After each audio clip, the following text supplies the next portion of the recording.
JPMorgan CEO Jamie Dimon is taking on outspoken Wall Street critic Senator Elizabeth Warren once again. Speaking at an event in Chicago yesterday, Dimon said, quote, "I don't know if she fully understands the global banking system."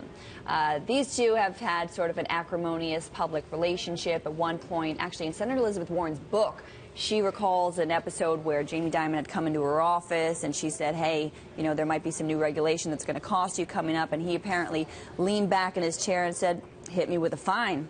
I can afford it. The bank denies he ever said that, but it's in her book.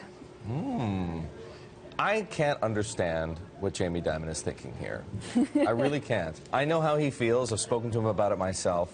I know that he feels that perhaps there has been a little too much, right? The pendulum has swung too far in the aftermath of the financial crisis, too far towards heavy-handed regulation, and that has an impact on banks' ability to provide, you know, to grease the wheels of the U.S. economy. Would the economy be growing faster? Would there be more credit available if there weren't as much, you know, in his view, heavy-handed regulation?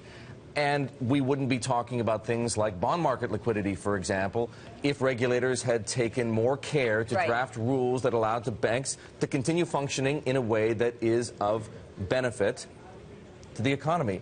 Now, that's all fine. Taking on Elizabeth Warren in public when she has as powerful an influential role as she does in the Senate doesn't make a lot of sense to me. In fairness, he did say he does agree with some of what she has to say. And for her part, we should note that she is a bankruptcy lawyer. She really does kind of know what she's talking about.